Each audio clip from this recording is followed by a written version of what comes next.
China to be placed on record. As stated earlier, the WIM and its executive committee operate under the authority of the COP as well as the CMA, pursuant to previous decisions of the COP and also to the Paris Agreement. The COP decision on WIM that has just been adopted recognizes that issues related to governance of the WIM have not been concluded and will therefore continue at COP26 and CMA 3 in 2021, and will be reflected in the form of an agenda item on this issue for COP26 and CMA 3.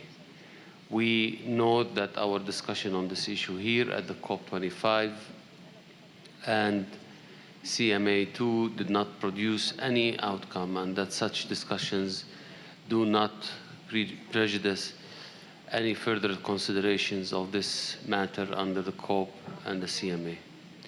Finally, nothing in this COP WIM decision text nor in the CMA WIM review text prejudges the outcome of our discussions of WIM government. We thank you, Madam President. Thank you, Palestine. Your concern is noted. Tuvalu, you have the floor. Thank you, Madam President. It was our understanding at the beginning of this meeting that we would adopt parallel decisions both by the COP and the CMA. The current decision that you have presented to us does not achieve that, and we are deeply disappointed by that. I would like to have a statement recorded in the report of this meeting. In noting the CMA decision by the COP, it is our clear understanding that the COP has an ongoing role in overseeing the operation of the Executive Committee of the Warsaw International Mechanism on Loss and Damage and in the implementation of its work plan. The COP established the WIM and nothing has extinguished that role. Like other institutions established and brought forward by the Paris Agreement, the COP and the Paris Agreement will have joint work respectively. Thank you. Thank you, Tuvalu. Your statement is reported.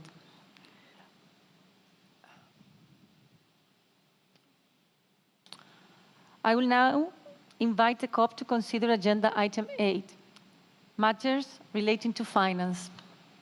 For sub-item 8A and B, a contact group was established, co-chaired by Mr. Richard Muyongi from Tanzania and Mr. Robert Moore from UK. For sub-items 8C and D, a contact group was established, co-chaired by Ambassador Amina Yuvoli from Fiji and Mr. Toru Surju from Japan. I thank all the co-chairs for their hard work. I will now take up agenda sub-item individually. I invite the COP to consider agenda sub-item 8A, long-term climate finance. I now invite the COP to adopt the draft decision entitled Long-Term Climate Finance contained in document FCCP/CP/2019/L8. Here, no objection. Egypt, you have the floor. Thank you so much, Madam Chair, and apologies for taking the floor, but we are seeing two different documents for the same agenda item. There is a document that we printed this morning from the Dropbox and from the agenda, and then this document was updated later on. Now what we have is a different item, in particular in relation to paragraph 13 of this draft decision. We understand that the point was made yesterday in the informal consultations with the president, with the facilitator, and there was an agreement in this room on a language, very specific language on paragraph 13. So the current language does not reflect this agreement as it was yesterday and this morning.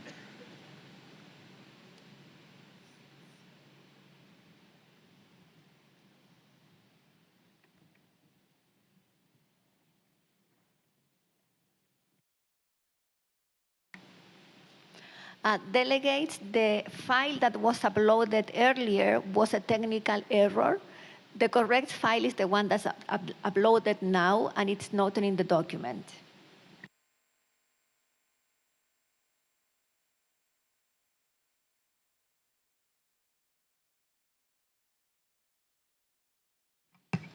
Switzerland, you have the floor. Thank you very much for this clarification. I second it, and we would be happy to go along these lines after these clarifications. Thank you very much. Thank you, Switzerland. United States, you have the floor. Thank you very much, Madam President. We would be okay going along these lines, though we would note that our understanding of this decision or this paragraph is simply that, of course, the COP will continue to discuss issues of climate finance, not that this agenda item will continue at the next session. Thank you. Thank you, United States. Egypt, you have the floor. Thank you, Madam Chair. But can you read exactly what language on paragraph 13, and then I'll come back and comment, please?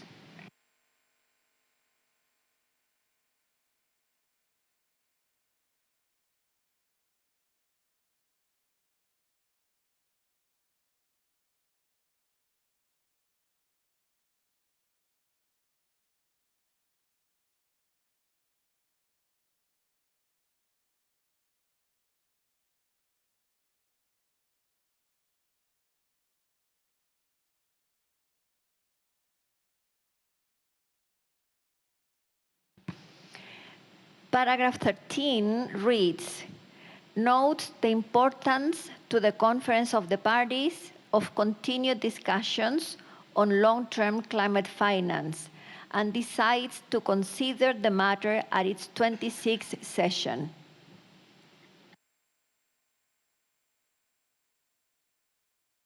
Egypt, you have the floor. Thank you so much, Excellency, but this is not the language that we understand was agreed in the room that was facilitated yesterday, and that this is the language that was presented to the parties this morning. I hear colleagues and interventions saying that, of course, there is the discussion on climate finance will continue under the conference of the parties, which is the language that was presented this morning, which says, affirms the importance of climate finance and decides to continue discussion on this matter under the conference of the parties.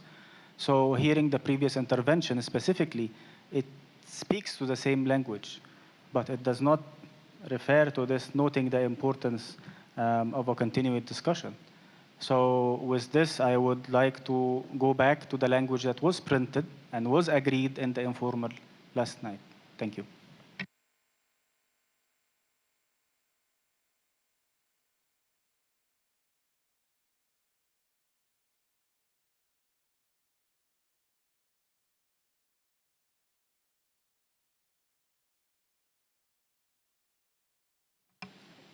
We will come back to you, Egypt, on this issue.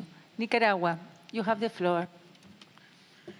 Nicaragua wishes to support the position of Egypt on the matter of long-term finance to revert to the language that had been negotiated and that we saw previously, and not this last-minute change of language.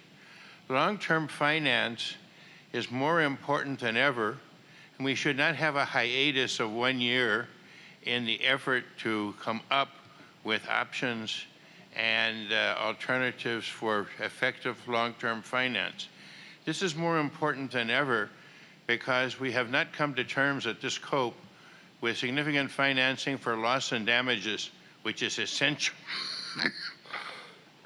for the mounting number of countries that are victims of climate change.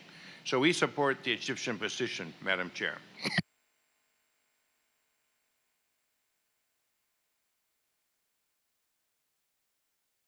Thank you, Nicaragua. Switzerland, you have the floor. Thank you, Madam President. I think we are now not in the stage about supporting positions that have been negotiated, and just to reflect duly what has been agreed and what has not been agreed yesterday evening. My finance expert was participating at yesterday's session, and there was no agreement to change that language yesterday. I would like just to appeal to all delegates not to start to change what, based on an agreement that has been happened on texts that were presented. And I would also just to draw the attention that we are losing really quorum. And if you are not now really taking where we are and trying to adopt the documents as they have been presented, and if you now start to reopen them and start to try to renegotiate these documents, then there might be a risk that we will lose quorum. Thank you very much. Thank you. Malaysia, you have the floor. Right, thank you, Chair. Speaking on behalf of LMDC, Malaysia would like to support what Egypt just said, and we like the reflection of the text that we saw earlier this morning. Thank you. Thank you, Malaysia. Egypt, you have the floor. Thank you so much, Excellency. And as Switzerland has said, yes, we want to finalize the decisions as fast as possible, but this does not mean that agreements that were reached yesterday and printed this morning are the ones that we can just overlook because we want to finalize a decision.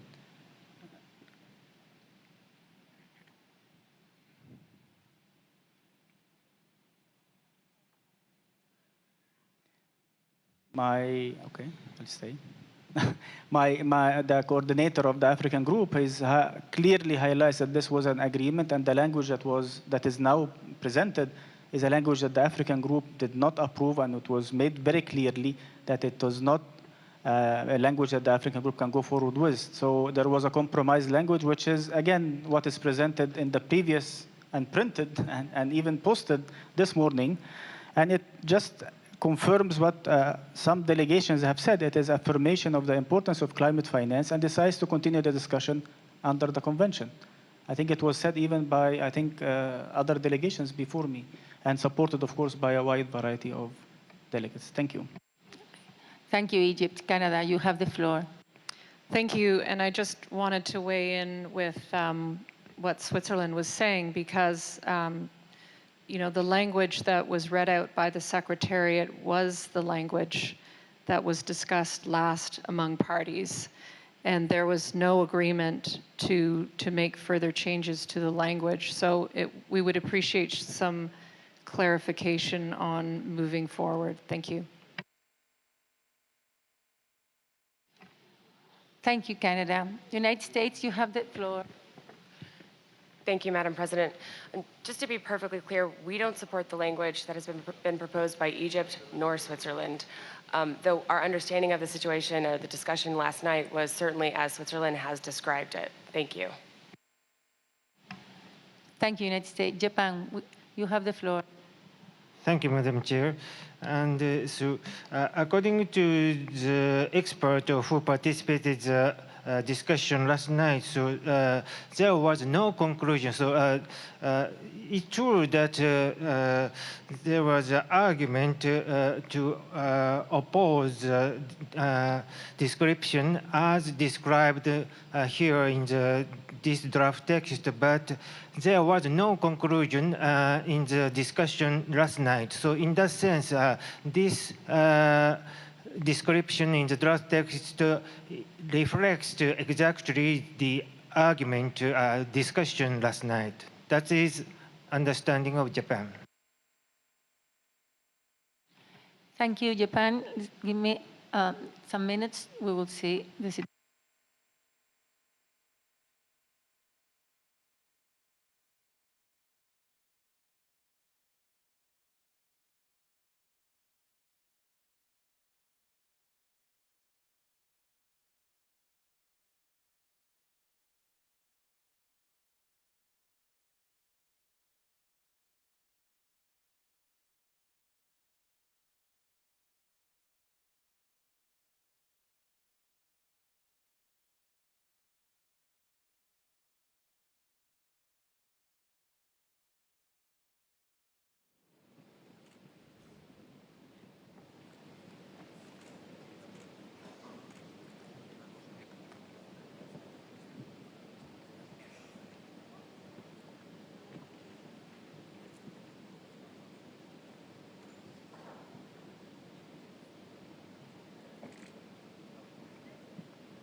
Okay, Minister Delegates, I have been informed parties work very hard, but finally we're not able to conclude a consideration of this matter at this session. So this will be an agenda item for next COP.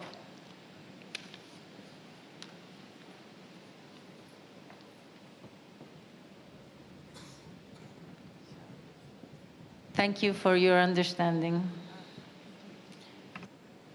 Egypt, you have the floor.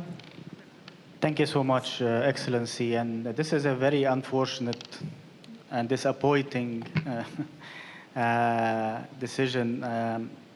And this is not the first one during this COP. I mean, I recall that the African group has highlighted and stressed on the concerns and disappointment when it comes to agenda items that relates to finance, capacity building, technology transfer. And those are the means of implementation that countries will need to implement the Paris Agreement and the Convention. I'm really surprised when we are affirming the importance of climate finance. We are not even agreeing on affirming the importance of climate finance. This is really becoming very worrisome for a lot of countries.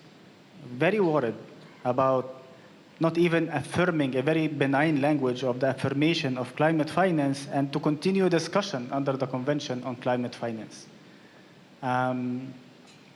Unfortunately, we cannot do anything about that, but I would just ask colleagues who have mentioned that they cannot agree with the affirmation of the importance of climate finance and the continuation of a discussion on climate finance to consider that when they ask parties to raise their ambition, when they ask parties to take more actions, when they ask developing countries to be more transparent, when they ask developing countries to pay more from their pockets for adaptation, when they ask parties to join the markets because it's much easier as mitigation for some. So it is very unfortunate, Madam President, that this is happening now. It is very unfortunate that the message that we are sending in a COP that is calling for ambition is that we are not even able to affirm the importance of climate finance or even decide to continue discussion on climate finance.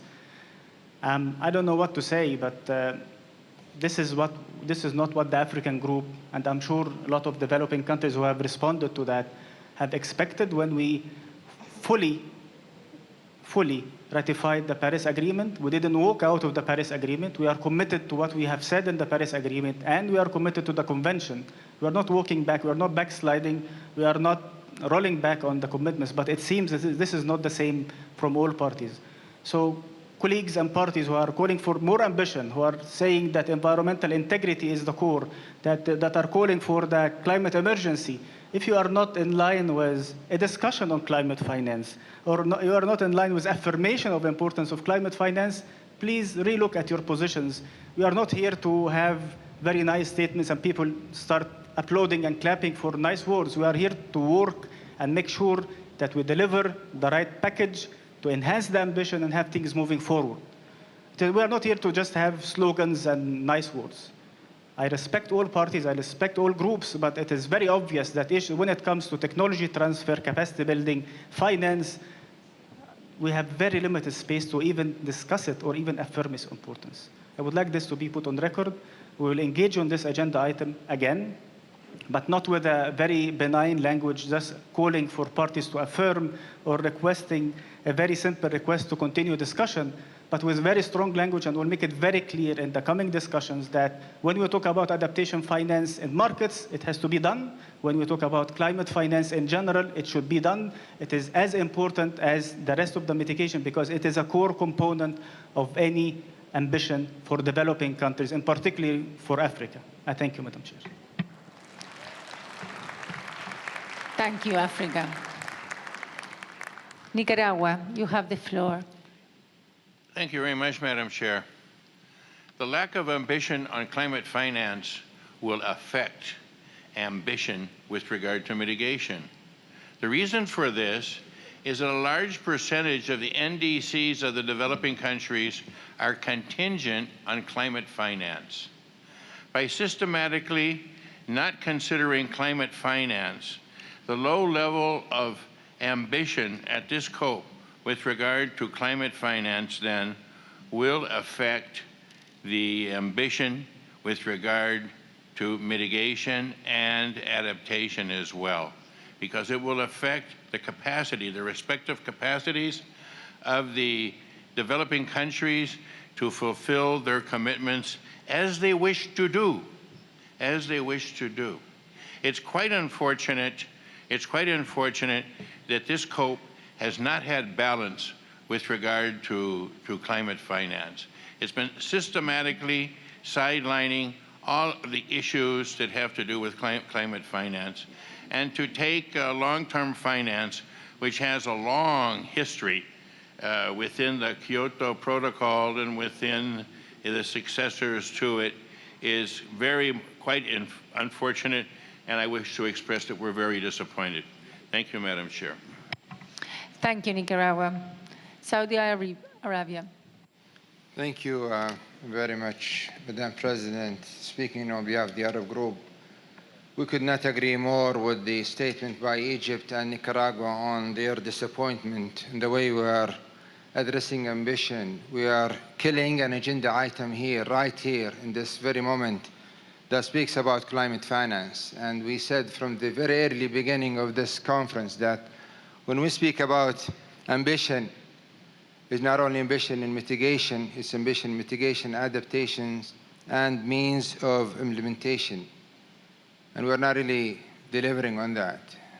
Unfortunately, developed countries talk the talk, but they don't walk the walk, and they don't deliver on their commitment, their historic responsibility to providing finance. These are debts that they have to pay to developing countries to be able to adapt to climate change, enhance their resilience, and then contribute to mitigation if there was sufficient and adequate and predictable finance provided to them.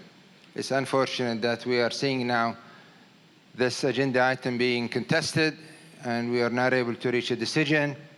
Although we have given developed countries the paragraph that they wanted under the decision for the CMA for raising ambition, but we're not getting anything in return when it comes to climate finance. We're going to continue this discussion in the next session, but it's really very disappointing, and I'm glad that we are under webcast and the world is watching that we're not really genuine about climate action. Thank you very much. Thank you, Saudi Arabia. Argentina, you have the floor. Thank you, Madam President. We as others are very disappointed about the outcome of this agenda item. Long-term finance is essential for developing countries to comply with the voluntary commitments they have put forward in their NDCs. If we want to talk about enhanced ambition, we also need to talk about enhanced ambition in finance. So on behalf of my group, Argentina, Brazil, and Uruguay, we would like to put on record our disappointment with this result. Thank you. Thank you, Argentina. Malaysia, you have the floor. Thank you, Chair. Madam Chair, just like others before me and speaking on behalf of the like-minded developing countries, we are very concerned and very disappointed with what is happening at this final day of our plenary. We all know that declaration of high intent cannot alone be benchmark or championship for global action. If we want to respond honestly to the youth, to the public outside demanding climate action, we need to fulfill our commitments and undertake ambitious actions on climate change. Will and ambition without implementation is meaningless. Our countries, Madam President, encompasses more than half of the world's population, with most of the world's poor that are particularly vulnerable to the adverse effects of climate change. We are living the impacts of climate change that were not caused by us. This must be recognized, Madam President. We cannot talk about ambition without finance. What has just happened is very unfortunate, and we like to register this. Thank you. Thank you, Malaysia. Uruguay, you have the floor.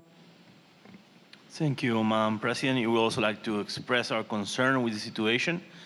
We understand that finance issues are essential for us to keep building ambition, keep building the regime that can take us to the 1.5 degrees. And we are absolutely concerned with the situation. We like to express our full support with the statement previously made by Egypt, Nicaragua, Argentina, Malaysia, and others, that finance is essential for us to raise ambitions as developing countries, and we will come back to the discussion next year with some very clear message in this regard. Thank you, Madam President. Thank you, Uruguay. European Union, you have the floor. Thank you, Madam Chairman.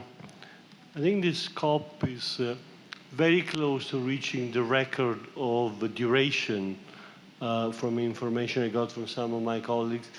So we're all very tired and our nerves are frayed.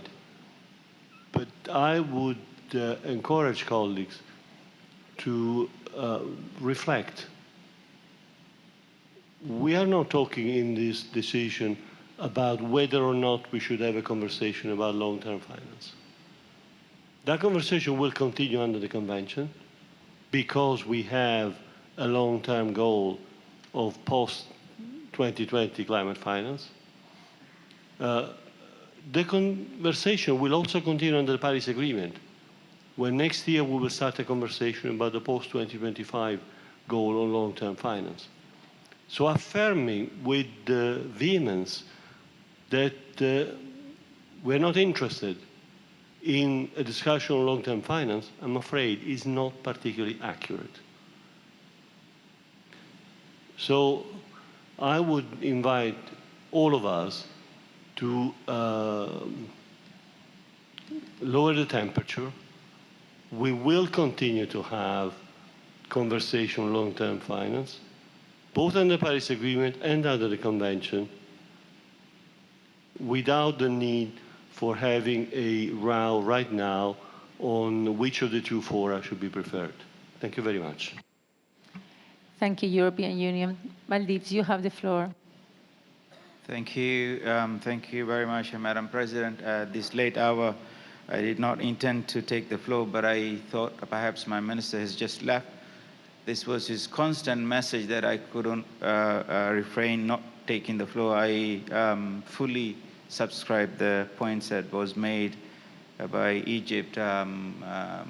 Madam President, the developing world is united in combating against climate change, most importantly on climate financing. My delegation is deeply concerned with regard to the appetite that has lost in talking about climate financing. A COP of action without financing is COP of inaction. I thank you. Thank you. Belize, you have the floor. Thank you, Madam President. Belize joins the others in expressing its concern that we were unable to move forward on this agenda item. I believe all of us spent numerous hours addressing it during this past week. And so it is rather disappointing that we have to use Rule 16 on this issue. However, we will continue to engage meaningfully with all parties to ensure that we can make progress here. Thank you, Madam President.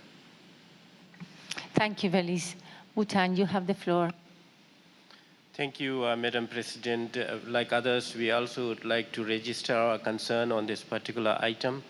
We expected much stronger outcomes on this long-term finance to provide assurances to us about the availability of finance beyond 2020.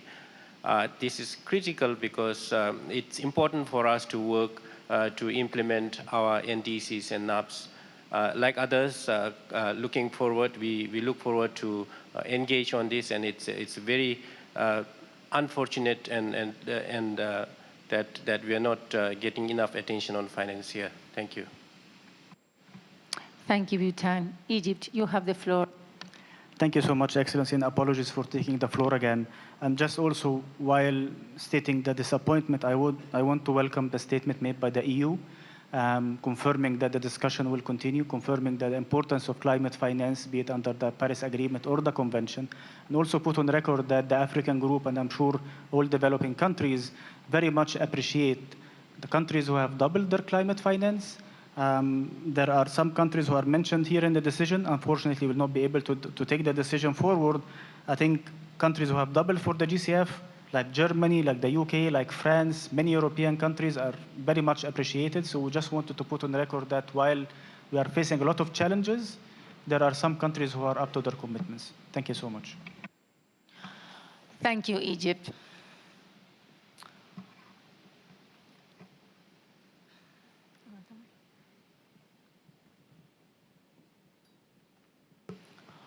All the statements are record. It's really very disappointed that we don't have more climate finance. I invite the COP to consider agenda sub-item 8B, matters relating to the Standing Committee on Finance. I invite the COP to adopt the draft decision entitled Matters Relating to the Standing Committee on Finance, contained in document FCC/CP/2019/L6.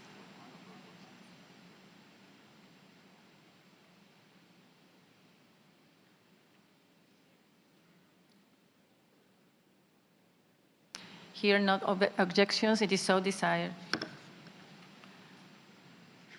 I invite the COP to consider sub-item 8C, report of the Green Climate Fund to the Conference of the Parties and guidance to the Green Climate Fund. I now invite the COP to adopt the decision entitled Report of the Green Climate Fund to the Conference of the Parties and guidance to the Green Climate Fund, contained in document FCC/CP/2019/L13. Here, no objections, it is so decided. I invite the COP to consider sub-item AD, report of the Global Environmental Facility to the Conference of the Parties and guidance to the Global Environmental Facility. I now invite the COP to adopt the decision entitled Report of the Global Environment Facility to the Conference of the Parties and guidance to the Global Environment Facility, contained in document FCC/CP/2019/L7. Here, no objections, it is so decided.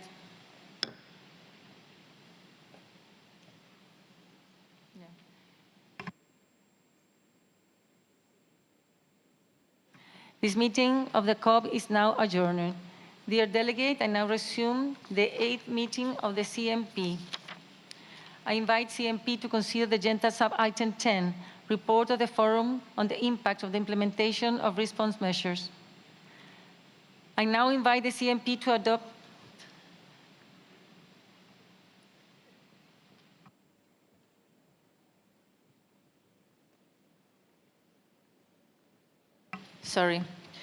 I invite the COP to consider agenda item 12, report of the Forum on the impact of the implementation of response measures. I now invite the COP to adopt the draft decision entitled Work Plan of the Forum on the Impact of the Implementation of Response Measure and its Katowice Committee of Experts on the Impacts of the Implementation of Response Measures, contained in document FCC/CP/2019/L11.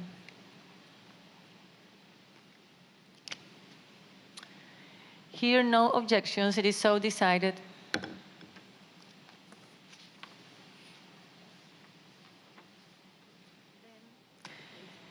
This meeting of the COP is now adjourned. Dear delegates, I now reassume the 8th meeting of the CMP. I invite the CMP to consider the agenda sub-item 10, report of the Forum on the impact of the implementation of response measures. I now invite the CMP to adopt the draft decision entitled Work Plan of the Forum on the Impact of the Implementation of Response Measure and its Katowice Committee of Experts on the Impacts of the Implementation of Response Measures, contained in document FCC/KP/CMP/2019/L13. 1/L6. Here, no objections. It is so decided.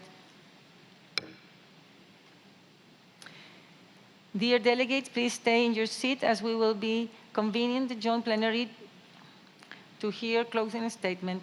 This meeting. Okay. This meeting is now adjourned.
Distinguished delegates, ladies and gentlemen, I now open a joint 9th meeting of the Conference of the Parties, 9th meeting of the Conference of the Parties serving as the meeting of the parties to the Kyoto Protocol, and the 9th meeting of the Conference of the Parties serving as the meeting of the parties to the Paris Agreement.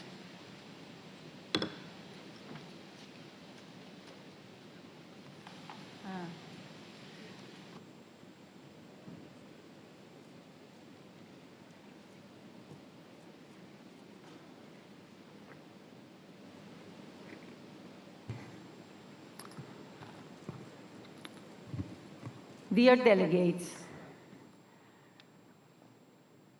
hoy cerramos la COP25 en la hora final con sensaciones encontradas. Por una parte, la esperanza de que juntos podemos lograr grandes cosas, sobre todo después de ver cómo España y Chile sacaron adelante esta COP en un tiempo récord, gracias a un trabajo conjunto, generoso y solidario. ¿Cómo no olvidar y agradecer a cada uno de ustedes por las largas horas de trabajo? Esta ha sido la COP más larga de la historia y quiero agradecerles por haber puesto el corazón y el esfuerzo en buscar acuerdos justamente en un proceso que se basa en el acuerdo de todas las partes. Agradecer a Minister Shaw de New Zealand, a Mr. Greaves de South Africa, a los ministros y ministras que ayudaron a hacer posible alcanzar acuerdos en esta COP, a Teresa Rivera, a los ministros de Japón, a cada uno de ustedes que jugaron un rol fundamental, a la Secretaría que, como muchos han dicho, ha pasado aquí días y noches colaborando para que los países pudiéramos alcanzar acuerdo. Queríamos cerrar un artículo 6 que nos permitiera implementar un mercado de carbono robusto, con integridad ambiental, que estuviera enfocado en generar recursos para hacer proyectos que permitieran justamente transitar hacia un desarrollo sustentable, bajo en emisiones y resiliente al clima, sobre todo tan necesario para los países en desarrollo. Un mecanismo que nos contribuyera a avanzar con mayor acción en una temática tan relevante y que con tanta fuerza necesitamos enfrentar hoy. Evidentemente, es triste no haber podido llegar al acuerdo final, estuvimos tan cerca, pero agradezco todos los esfuerzos y las largas horas por tratar de alcanzarlo. Estuvimos a punto, pero como muchos de ustedes han reconocido en la sala, hoy tenemos un avance concreto en textos concretos que nos hacen mirar con esperanza que este mecanismo sólido, con integridad ambiental, que considere las necesidades de cada uno, que tenga fondo para la adaptación que con tanta fuerza necesitamos, que respete también la diversidad de los requerimientos de los países, se encuentra más cerca. Tenemos que avanzar más rápido y mejor. Claramente, hoy día los ciudadanos del mundo nos están pidiendo avanzar más rápido y mejor en finanzas, en adaptación, en mitigación, en generar mejores condiciones de vida para todos y cada uno enfrentando el cambio climático. Dejamos como legado de esta COP un texto para el artículo 6 ambicioso y ambientalmente sólido, que permite generar las bases para implementar un mercado de carbono sin doble contabilidad desde el primer momento, entregando recursos para adaptación, tanto en el mecanismo centralizado como en el de cooperación bilateral, y que recoja la necesidad de los países en desarrollo de contar con periodos de transición razonable, con un número de unidades limitadas y por un periodo determinado que permitiera asegurar el cuidado integral del sistema. Este es uno de los temas. Pero justamente el trabajo conjunto permitió sacar adelante temas muy necesarios y muy queridos. Quiero destacar especialmente y con profundo agradecimiento el acuerdo en materia de género realizado en esta COP. El tema de género no es un problema de las mujeres, es un problema de la humanidad, como lo es el cambio climático, que nos impacta con mayor fuerza, profundizando inequidades culturales, sociales y ambientales existentes. Como exministra de la Mujer, me emociona que hayamos aprobado el Plan de Acción de Género, el cual permitirá fortalecer el rol y el empoderamiento de las mujeres en sus respectivas comunidades locales, dotándolas de herramientas para enfrentar de mejor forma el cambio climático, porque las mujeres somos más vulnerables al cambio climático y a la pérdida de biodiversidad, pero también somos grandes agentes de cambio, somos un poder transformador fuerte y resiliente. La acción climática no es ni debe ser solo una cuestión política. Los compromisos nacionales son necesarios, pero no son suficientes. Por eso valoramos enormemente la Alianza de la Acción Climática que lanzamos en septiembre en el Summit y que nos ha permitido duplicar el número de países comprometidos con la carbono neutralidad. Es un orgullo que en el cierre de esta COP la Alianza de Ambición Climática haya pasado de 65 a 121 países comprometidos, a 398 ciudades, a casi 800 empresas, a más de 4 trillones de dólares en inversiones. Adicionalmente, en esta COP trajimos actores financieros relevantes en algo tan necesario como lo hemos escuchado en esta COP, en la urgencia de avanzar con más recursos para la ambición climática, algo que nos golpea particularmente a los países en vías de desarrollo y a los países más vulnerables. En esta COP se reunieron por primera vez 51 ministros de finanzas que se sumaron a la acción climática y los ministros que permitan transversalizar una acción climática más ambiciosa en cada uno de nuestros países. También se logró incorporar los ministros sectoriales que mucho tienen que decir en emisión y en capturas de carbono, agricultura, energía, transporte. La ciencia se incorporó como un aliado clave no solo en el diagnóstico, sino que también en la solución. La innovación, la transferencia tecnológica, la construcción de capacidades y las soluciones basadas en la naturaleza tienen que ser más ambiciosas y tienen que tener, ¿verdad?, un efecto más urgente y más efectivo. Por primera vez, los ministros de ciencia del mundo se reunieron en esta COP y presentaron sus iniciativas. En esta COP también mostramos la importancia de los océanos, ecosistemas esenciales para la mitigación y la adaptación al cambio climático y que afecta la vida de millones de personas en el mundo entero y que está afectado por el calentamiento global y por la enorme pérdida también que están sufriendo en la biodiversidad. Impulsamos a los países incluyeran a los océanos en sus NDC, sumando a la Alianza de Ambición Climática a más de 39 países que ya suscribieron la iniciativa para incorporar justamente los océanos en la NDC. Chile lanzó su plataforma para soluciones oceánicas basadas en la ciencia, que congrega iniciativas y herramientas que pueden ser utilizadas por los gobiernos para desarrollar las políticas climáticas en océanos. Se adaptaron documentos y avances importantes en temas muy queridos y muy necesarios, como el WIM, del mecanismo de loss and damage y su revisión, que justamente era un anhelo muy profundo de muchos países. También se evidenció la importancia de la adaptación, una urgencia cada vez más presente y un pilar clave para aquellos que pertenecemos al mundo en desarrollo. Por eso, en esta COP25, por primera vez, se impulsó un diálogo de alto nivel para la adaptación con sólida presencia de ministros. Pero claramente no es suficiente.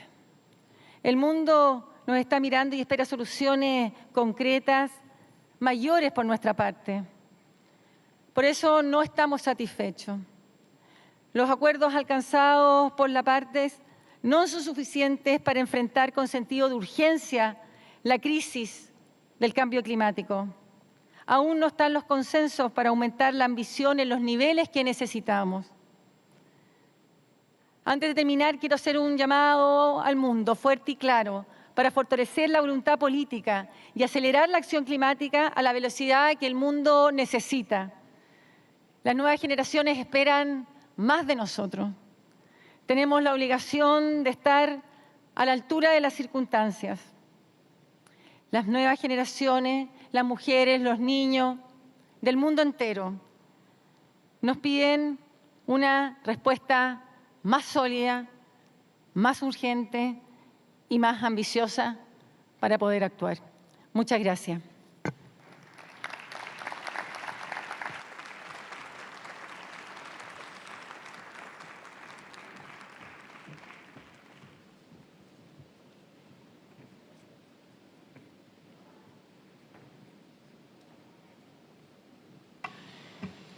Dear delegates, considering that the late hour and the fact that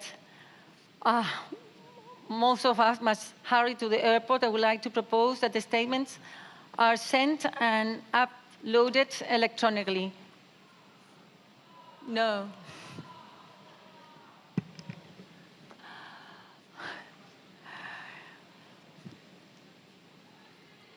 Open. No.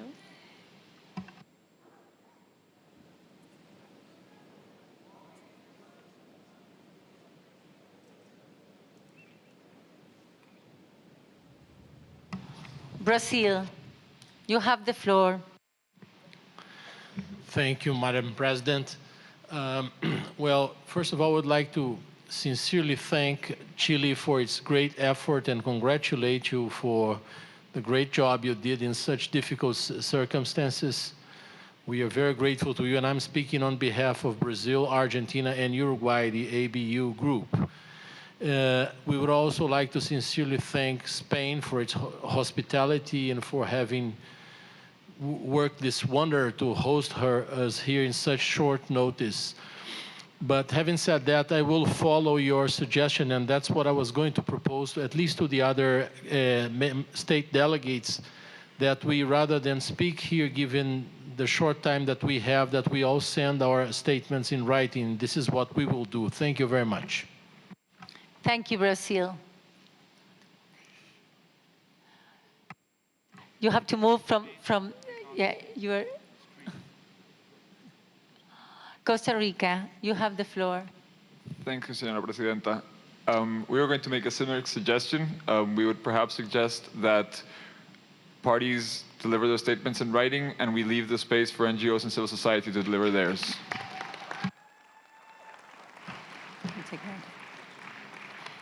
Good suggestion, Costa Rica. If the countries agree,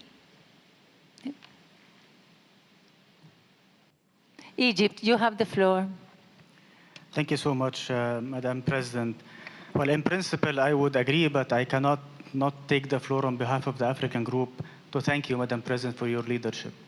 I think the statement is not only about the progress and the process, but also to capture that it was a very difficult COP. We have very difficult meetings, but we also achieved a lot.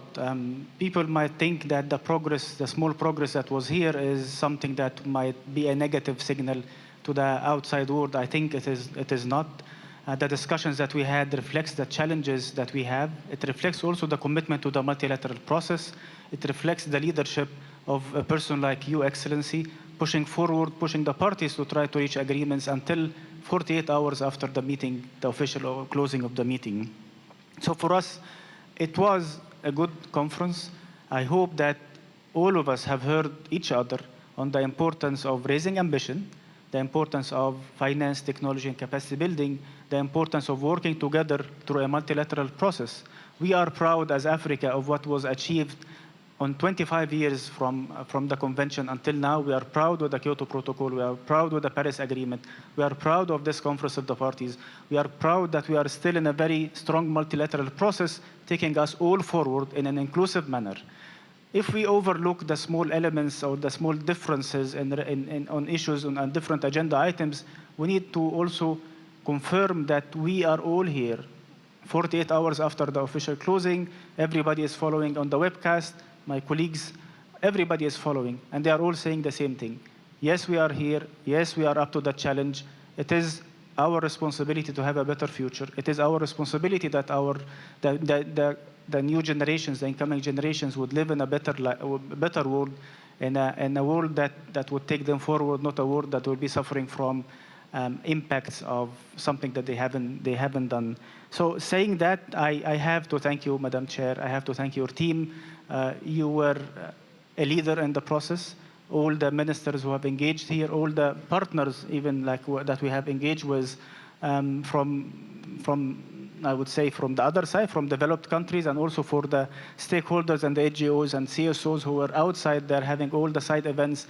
Everybody is pushing the climate agenda.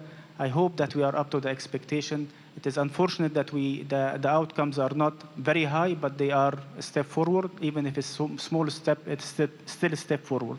Having said that, we are looking forward to work under your leadership for the coming year.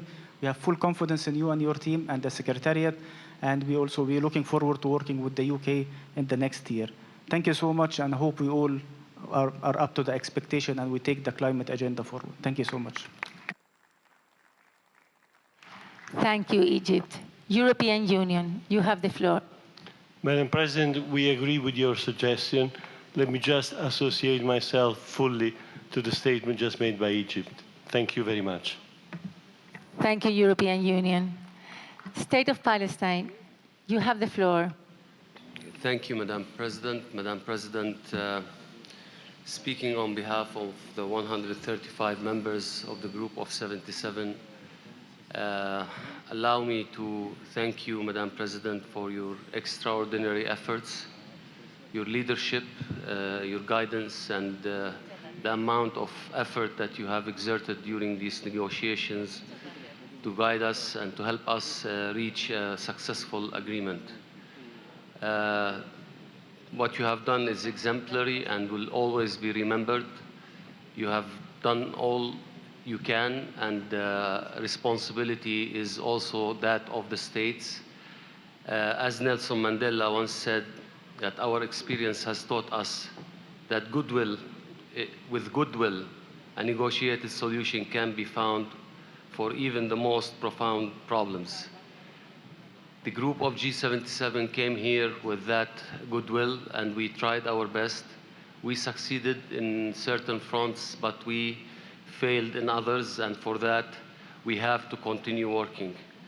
Madam President, we will heed your call, and I think it's the most reasonable thing to do at this hour. But let me please conclude with by offering excerpts from a poem, Think of Others, by Palestine's national poem, Mahmoud Darwish, that we could reflect on as we end this COP. And I quote, "As you conduct your wars, think of others. Do not forget those who seek peace. As you pay your water bill, think of others. Do not forget those who are nursed by the clouds. As you return home to your home, think of others. Do not forget those who live in tents. As you sleep and count the stars, think of others, those who have nowhere to sleep. As you think of others far away, think of yourself. Say, if only I were a candle in the dark." Thank you very much, Madam President. Thank you, Palestine. Australia, you have the floor. Thank you, Madam President. And on behalf of the Umbrella Group, I would like to thank you for your leadership and indeed your endurance. Just briefly, would recognise some of the achievements this COP, particularly on the Gender Action Plan, on oceans and on loss and damage.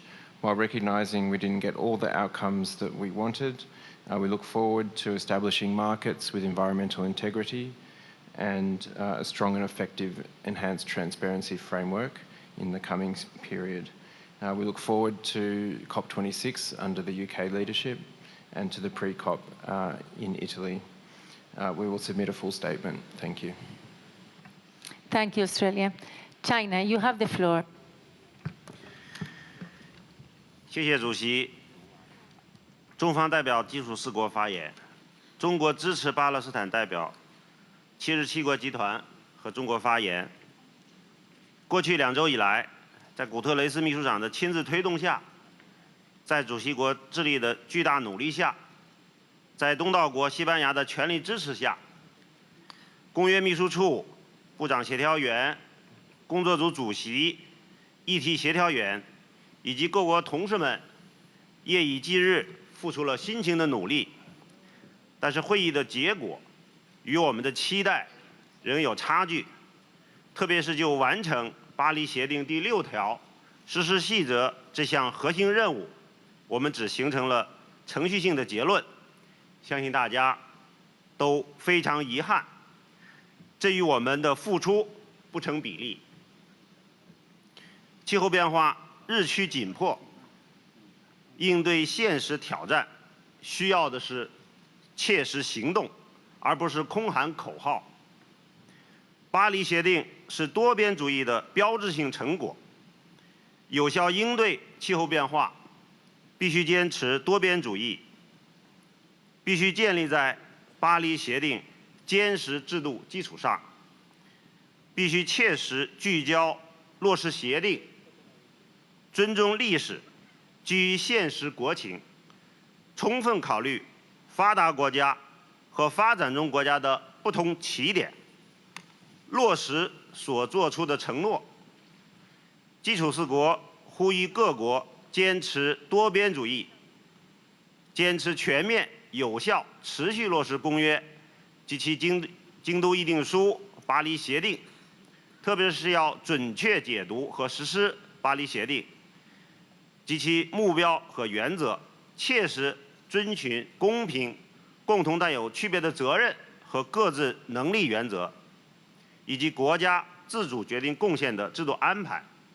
我们要全面理解并加强力度，加强减缓，加强适应，加强支持力度，确保发达国家提供的支持力度与发展中国家行动力度相匹配。我们对本次会议上发达国家没有切实回应发展中国家资金需要表示失望。我们对2020年前行动和力度的安排感到遗憾。2020年前承诺的落实是2020年后行动的起点。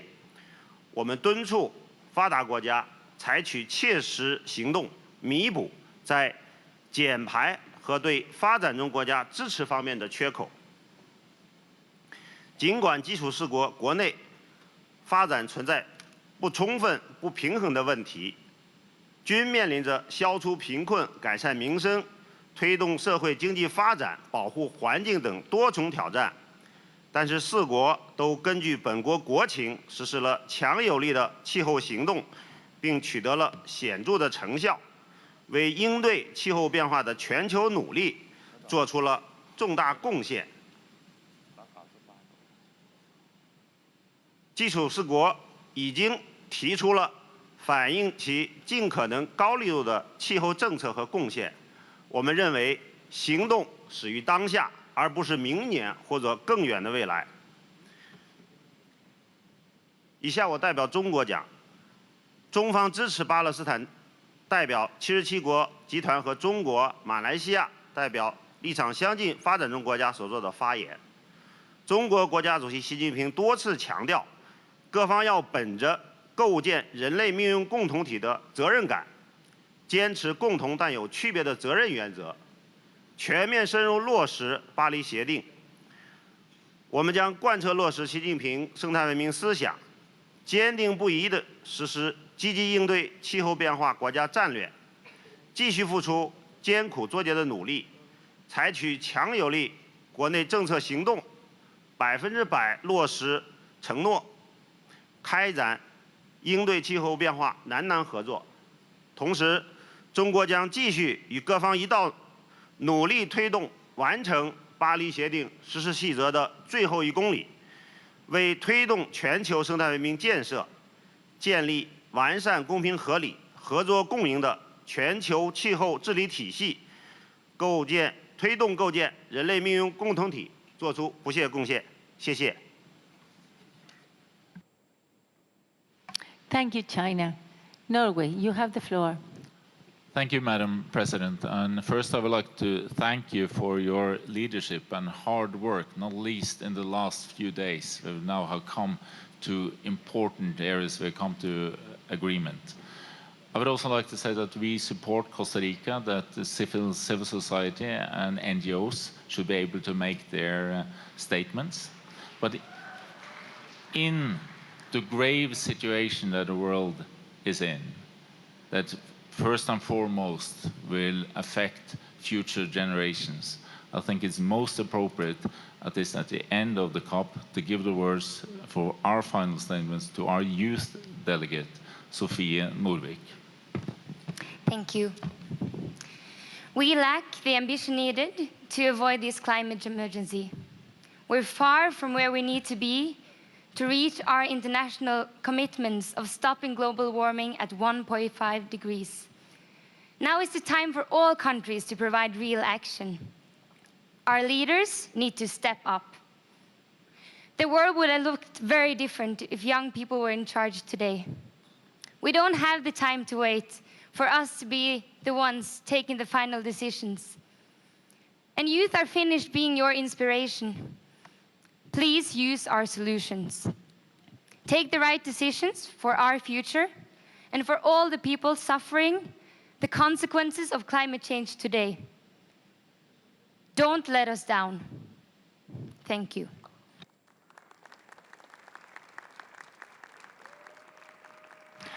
Thank you, Norway. Indonesia, you have the floor.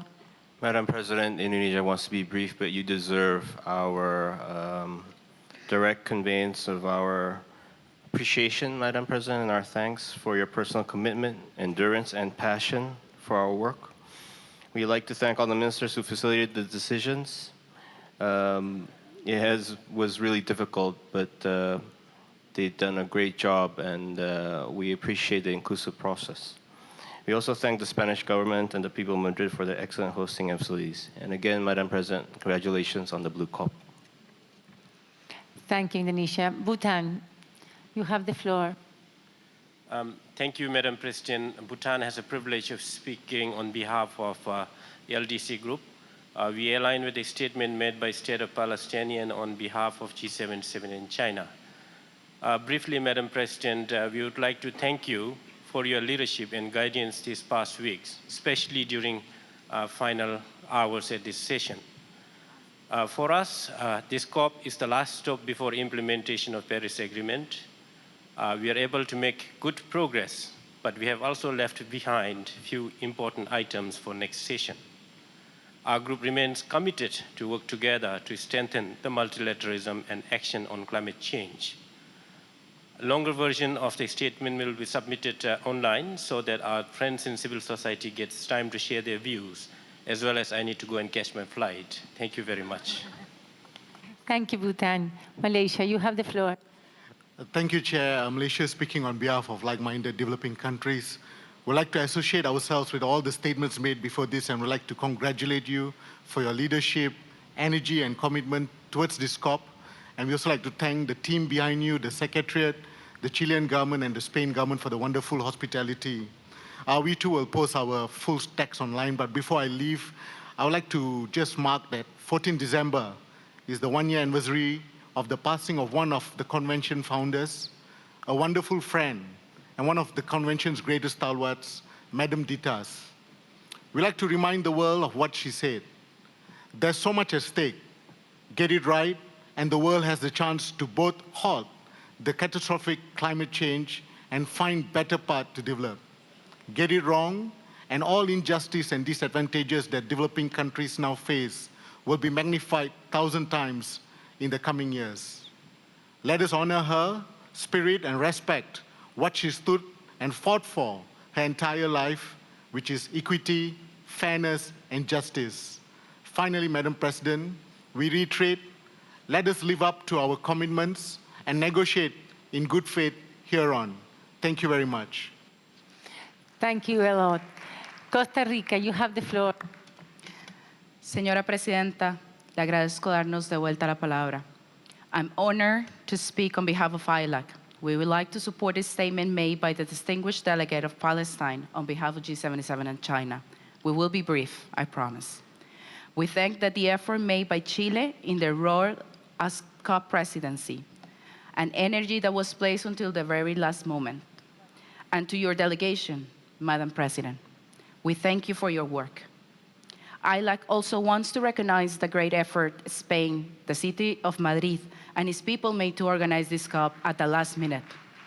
Hemos llevado a cabo nuestra conferencia en un ambiente amable, en una ciudad bella y en unas instalaciones tan bien puestas que jamás notamos que se montaron en un mes. Por eso, gracias. Thank you, ILAC. You're welcome. Belize, you have the floor. Thank you, Madam President. I wish to also associate myself with the comments made by the State of Palestine on behalf of the Group of 77 and China. EOSIS will deliver a statement, a written statement to you.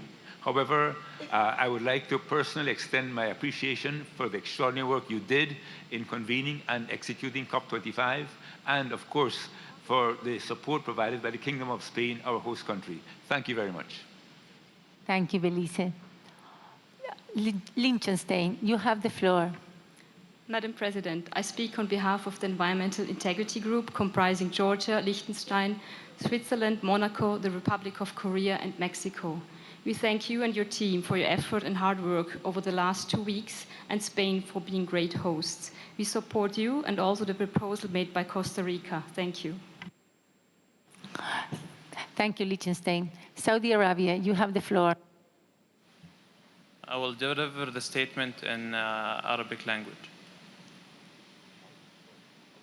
بسم الله الرحمن الرحيم. السيدة الرئيسة، السيدات والسادة رؤساء اللجان الفرعية المحترمين. يتحدث وفد بلادي باسم 22 دولة عضو في جامعة الدول العربية. في البداية أتقدم لكم بالنيابة عن المجموعة العربية بالشكر والتقدير على جهودكم المتواصلة للدفع بالمسارات التفاوضية للأمام والعمل مع الدول الأطراف لتحقيق التقدم اللازم. إن المجموعة العربية تتفق مع وتؤيد بيان دولة فلسطين بالنيابة عن مجموعة 77 والصين. السيدة الرئيسة، تؤكد المجموعة العربية على ضرورة الالتزام بالمبادئ الاتفاقية الإطارية لتغيير المناخ، وبالأخص مبدأ العدالة والمسؤولية المشتركة، ولكن متباينة الأعباء وتفعيل هذا المبدأ في حزمة الإجراءات والأنظمة التي يتم التفاوض عليها لتنفيذ اتفاق باريس. وفي هذا السياق تود المجموعة العربية أن يكون مسار العمل متوازن وعادل ليشمل معالجة جميع القضايا الناتجة عن اتفاق باريس، والتي يجب أن تكون على نفس المستوى من الأهمية تحت اللجان الرئيسية والفرعية. وكذلك يجب أن يتم مساواة مخرجات النصوص في مختلف المواضيع بنفس الأهمية، وأن لا يكون هناك تمايز في تقدم مستوى النصوص أو صياغتها، والتي قد تؤثر سلباً على مستوى التوازن في تطبيق اتفاق باريس. السيدة الرئيسة، ترحب المجموعة العربية بالاتفاق على خطة العمل للسنوات الست القادمة للمنتدى ولجنة كاتوفيتسي للخبراء، وتود التأكيد على أهمية العمل. وفي الختام، السيدات والسادة رؤساء اللجان الرئيسة، نتطلع للاستمرار تحت قيادة رؤساء اللجان الفرعية في جلسة اللجان الفرعية المشتركة القادمة في بوم بنفس روح العمل والتعاون للوصول إلى مخرجات تصب في مصلحة الجميع، مع تمنياتنا بالتوفيق للمملكة المتحدة في رئاستها القادمة لمؤتمر الأطراف ال26. شكرا جزيلا. Thank you, Saudi Arabia. I now turn on to the NGOs, representatives, and EPO farmers. You have the floor.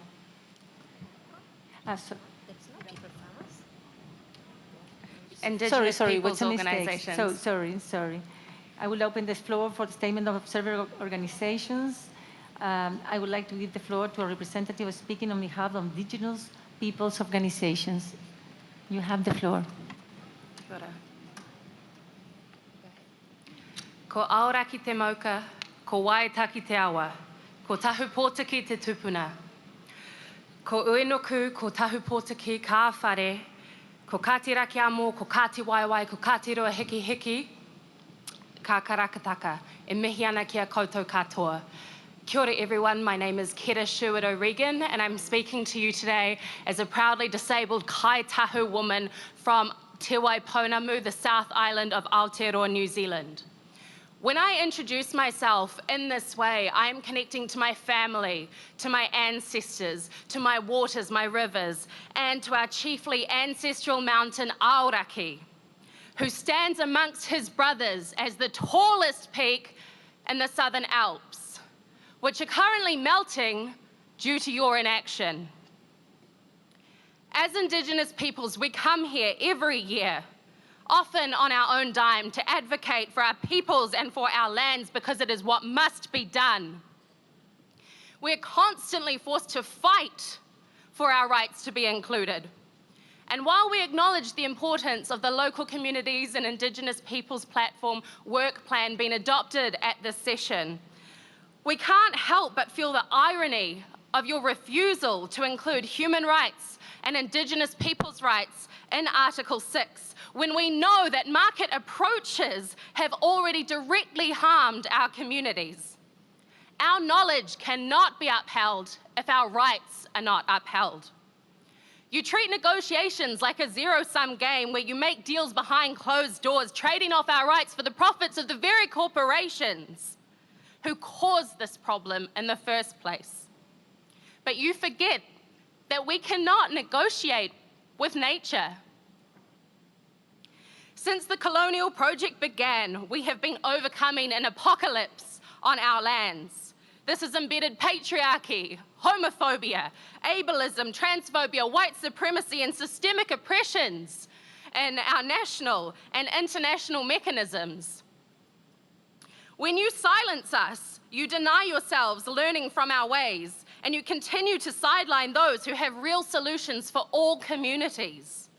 We are experts on climate. We are the kaitiaki, the stewards of nature. We know the legitimacy of our voices, and it's about time that you recognized it too. Hear our stories, learn our histories, stop taking up space with your false solutions, and get out of our way. Because we are here. We're here with real solutions, and we are united with all people with disabilities and other structurally oppressed groups and the other constituencies that you can see standing behind me right now. We are united in our vision for transformative change because people power is climate justice. Kia ora koutou katoa. Thank you very much. I would like to give the floor to a representative speaking on behalf of women and gender non-governmental organizations.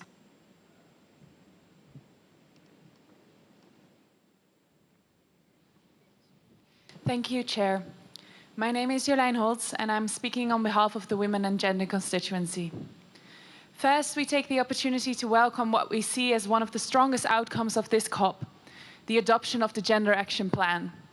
We thank parties for pushing for a strong outcome on this. However, at this COP, we saw an unprecedented resistance of parties against acknowledging the interconnections of human rights with every aspect of the negotiations. We heard a resounding call from countries in support of human rights in Article 6 just this morning, which we applaud as we cannot allow any decision on Article 6 to go forward that would infringe on rights and ultimately not advance the goals of the Convention. We expect parties to continue this call going forward. Every time you undermine human rights, you undermine gender equality. Every time an environmental defender is threatened, raped, disappeared, or murdered, the violator is you. Your commitments to patriarchy, capitalism, militarism, colonialism, racism, and ecocide are the only ones you have made and which you support with real finance. Until these systems of oppression are dismantled, which lock out peaceful protesters and communities, including indigenous peoples and women, from real participation and decision-making, until the root causes of this climate catastrophe are reckoned with, we will be here. You will hear our voices raised in solidarity. You will see our bodies in the halls and on the streets and on the front lines. You took the COP away from the people of Chile and Latin America, but you cannot silence us.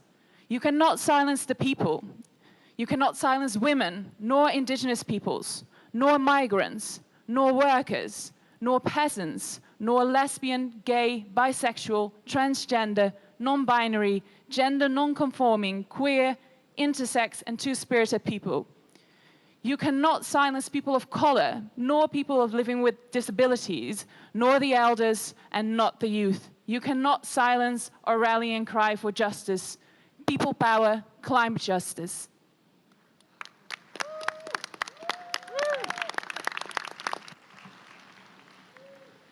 Thank you. I would like to give the floor to two representatives speaking on behalf of youth non-governmental organizations.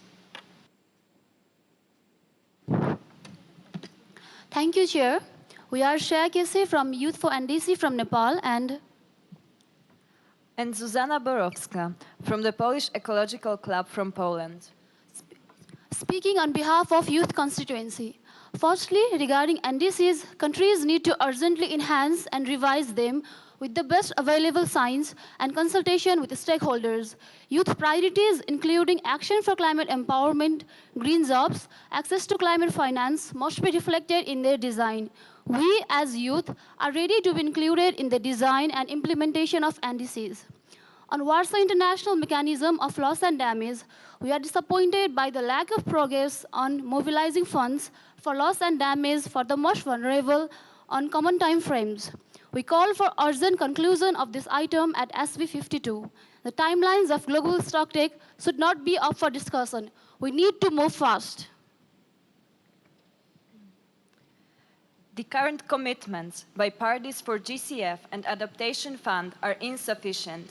You use the word multilateralism, but continue to ignore the urgent need for financing in LMICs. You must tax polluters for the damage they have done and build strong financial mechanisms to avoid further human and environmental crises. On Article 6, Market mechanisms must respect human rights and indigenous peoples' rights while enhancing ambitions and increasing finance flows. Emissions reductions projects should not be used as a scheme to profit from loopholes, as indicated in the wording other purposes. Civil society has been shut out of this COP. Our lives, children and future generations are in your hands, and you are failing us. Do you want to be remembered as the ones who had the chance to act, but decided not to, as betrayers of our generation, of indigenous people, and of communities desperately fighting on the ground? We are rising, we are fighting, and we will win. COPs have failed people and the planet. People power, climate justice, now. Thank you. Thank you for your statement. I would like to give the floor to representative speaking on behalf of trade union non-governmental organizations. You have the floor. Thank you, President. My name is Francis Stewart from the Scottish Trade Union Congress. I'm speaking on behalf of the global workers' movement represented by the ITUC. We represent 207 million workers from 165 countries. What we have seen in the last 2 weeks is nothing short of a disgrace. Unions are bitterly disappointed. We were hoping to see governments agreeing ambitious climate justice policies that responded to the climate emergency that is threatening our lives, our jobs, our livelihoods, our communities, and our dignity. What we have is the polar opposite. Civil society has been locked out, while government backtrack on what has been negotiated over all the years. What we have seen is nothing less than parties trying to dismantle the Paris Agreement. They are much more interested in trading emissions and making money from it than actually reducing them. There is no respect to the science, no respect for human rights, no social justice, no ambition, and no commitments to action. This failure cannot be disentangled from the other crises we see around the world. The rich are getting richer while the poor suffer. This is exacerbated by climate change. Trade unionists are under attack around the world. Governments, including the Chilean government, attack their own people. We need bold, transformative action from governments to pave the way for a just transition. Next year's COP will be in my home city of Glasgow. We need to see climate measures to protect workers' rights and create decent jobs. Workers have to be at the table to negotiate enhanced NDCs, to be ready to be presented in Glasgow, not waiting for other governments to go first or delaying to see how it turns out. We want social protection policies for people that will be impacted. And we want the rich countries to pay up for the climate finance that they have committed to do for so many years but not delivered. None of this is reflected in this COP. This COP has failed the people and the planet. People power, climate justice.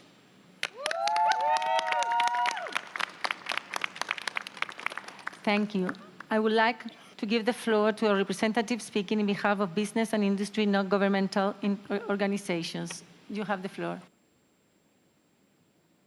Distinguished delegates, ladies and gentlemen, my name is Tennant Reid of the Australian Industry Group. It's my honour to address you on behalf of the business and industry constituency at this meeting. We commend the Chilean presidency for their leadership, Spain for providing an excellent venue and seamless logistics at short notice, as well as all of you for your intensive efforts. These have not gone unnoticed, and we thank you.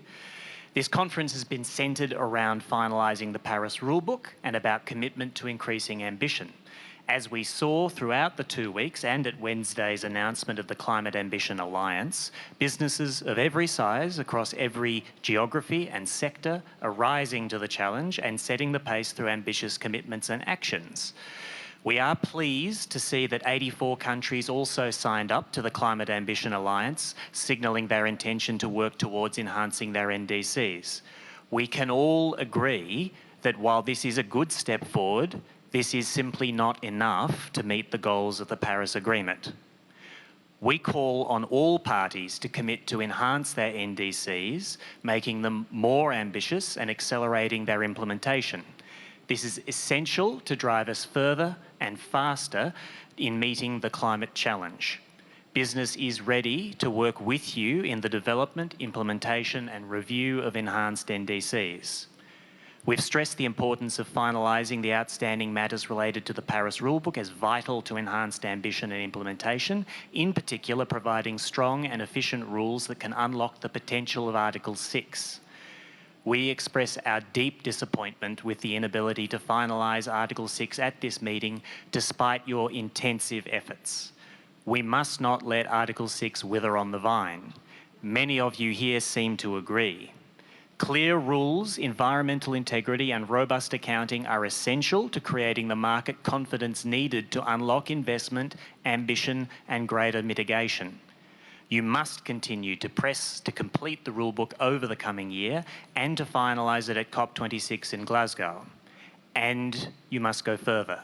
We are pleased to hear that some parties will pursue cooperative approaches through their own partnerships under key principles of the Paris Agreement, ensuring transparency, accountability, avoiding double counting, and most importantly, upholding environmental integrity.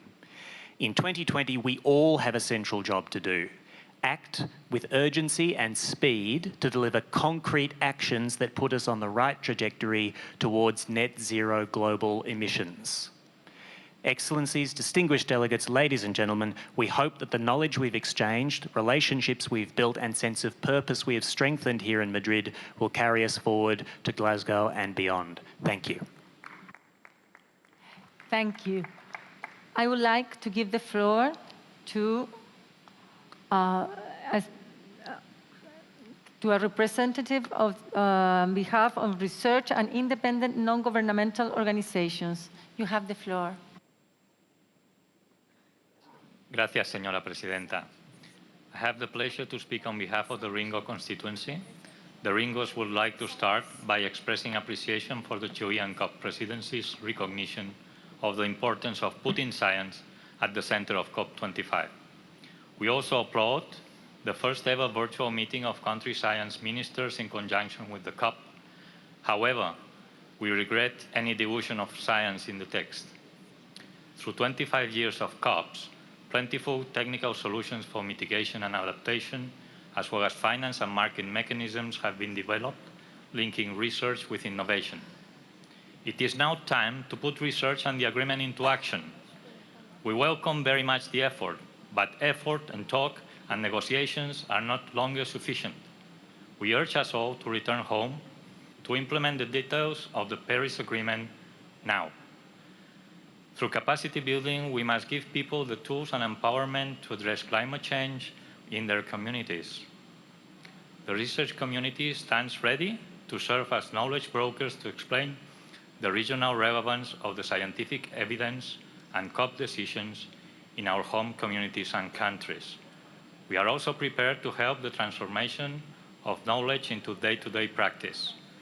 The Ringos encourage the private and the public sectors to engage in climate action and move to a more circular economy. Do not waste time. Do not waste our time. In conclusion, the Ringos would like to express our sincere gratitude to the governments and people of Chile and Spain for pulling together COP25 in such a short time.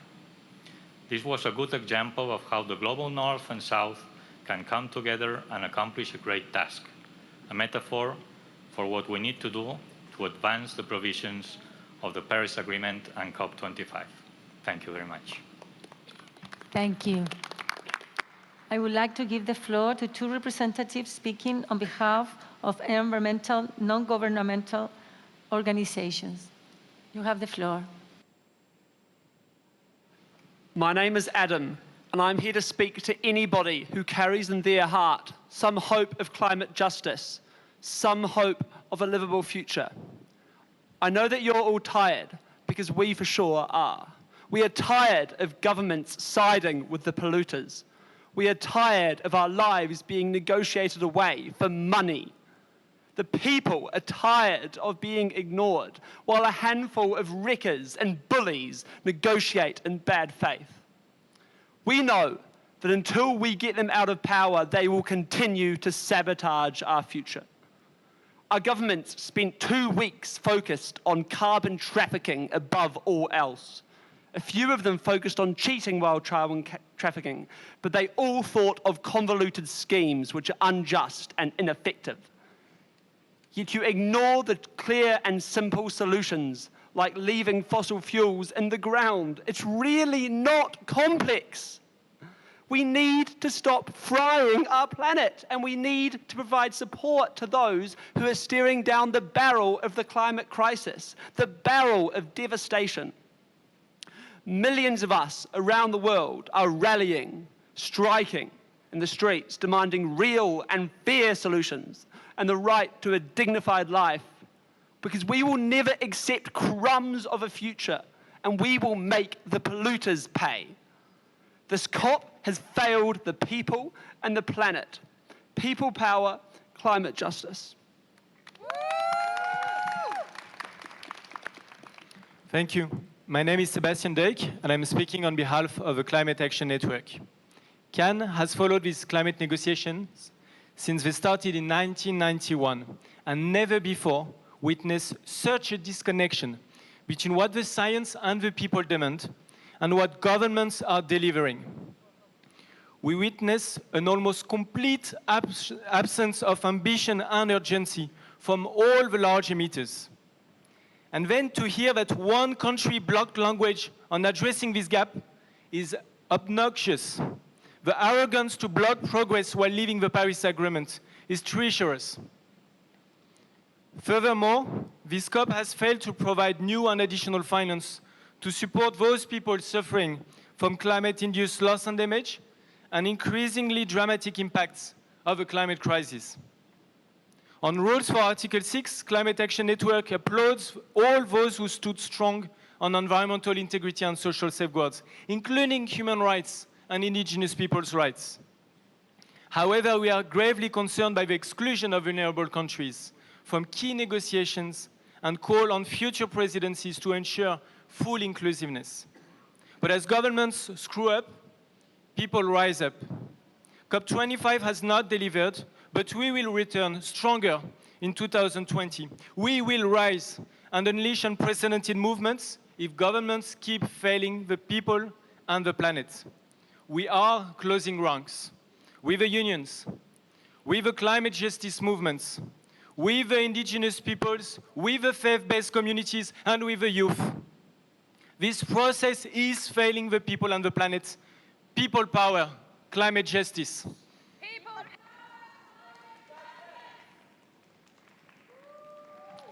Thank you. We have now reached the end of our joint plenary. This joint meeting of the COP, the CMP, and the CMA is now adjourned.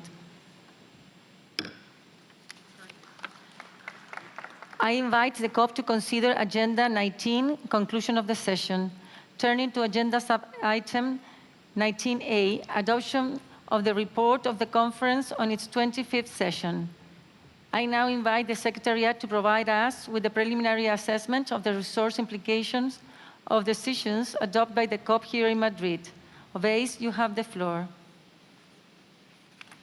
Thank you very much, Madam Chair, Madam President, dear delegates. At this late hour, I'd like to be very brief and provide the conference here with the financial implications of the decisions that were made under the three bodies. For COP25, the resources required would be 2 million under agenda items 3B, 7, 8, 9, 12, and 13. And those will follow the established budgetary categorization that was established in, for the biennium 2021. For CMP 15, there is only one agenda item 10, for which 860,000 euros will be required. For CMA 2, again, only one item under agenda item 6, for which 550,000 euros will be required. We will follow the process of securing those funds through voluntary contributions under the Trust Fund for supplementary activities. And while I have the floor, Madam, I'd like to sincerely and most graciously thank you for your leadership, Spain, for hosting us here, IFEMA, this facility, all the interpreters here, technical staff, security, media, and last but not least, all the UNFCCC staff who have worked absolutely tirelessly, and we are with you. We'll continue to do that. Thank you, Madam Chair. Thank you, Vice.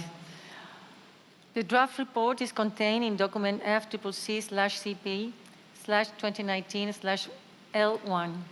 The rapporteur, Mr. Mohamed Irfan Tariq, has commented this report to the conference and informed me that, with the help of the Secretariat, he will complete the text of the report as appropriate and incorporate decisions and conclusions as adopted by the conference.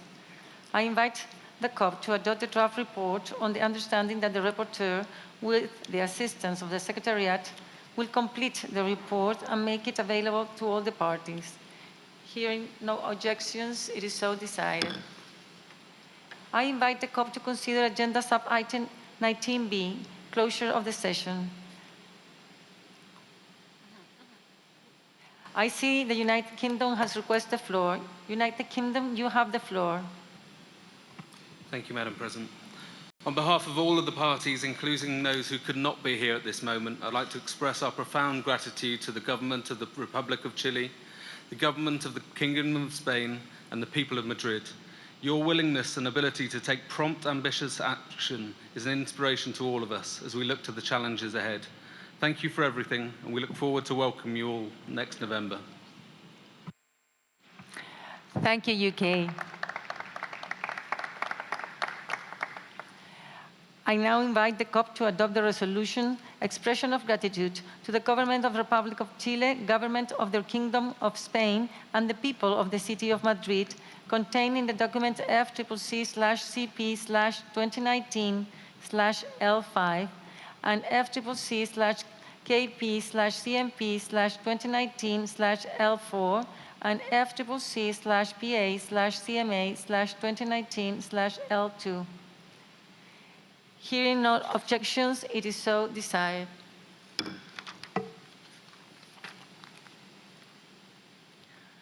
After many long hours, this brings us all to the end of the COP. I declare the 25th session of the Conference of the Parties closed.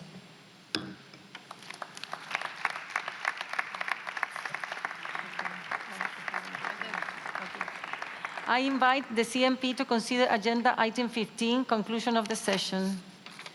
I invite the CMP to consider agenda sub-item 15B, closure of the session.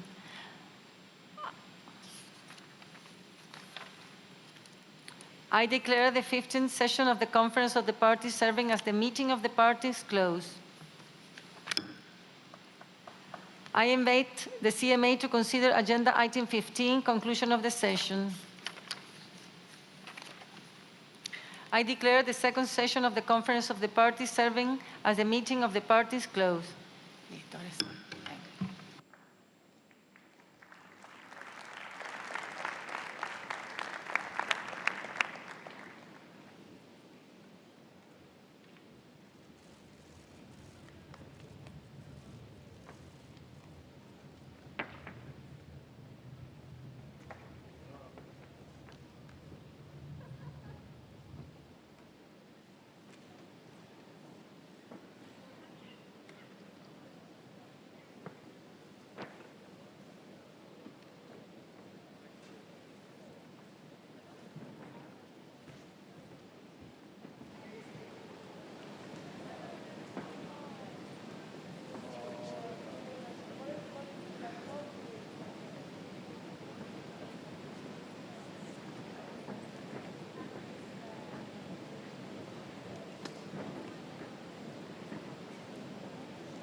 Oh, agotada, pero bueno, está bien. Bueno, podemos por hoy. Un segundo solo. Bueno, yo creo que se ha hecho un esfuerzo muy importante por avanzar, pero claramente necesitamos más voluntad política para poder avanzar más. Así que yo creo que eso es lo que tenemos y necesitamos todo hoy. Necesitamos actuar con mayor ambición. Desgraciadamente, los acuerdos tomados no son suficientes para responder a la crisis climática que estamos viviendo en el mundo. ¿Es un desastre, como dicen los medios? Yo creo que claramente no responden los acuerdos de las partes, los consensos alcanzados por las partes a las necesidades que tenemos en el mundo para avanzar con mayor ambición. Las partes tienen que hacer y tienen que tener mayor voluntad política para alcanzar acuerdos más ambiciosos que respondan a las realidades y las necesidades que tienen las personas hoy en el mundo ante la crisis climática que estamos enfrentando. More ambition than before?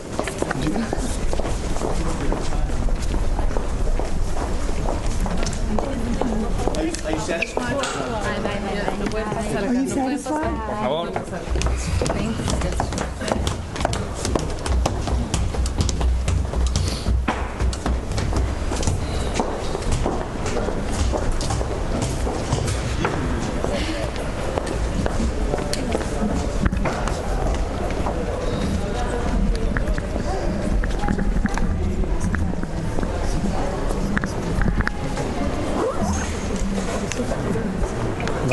I should have done it in English. That's fine. That's very good.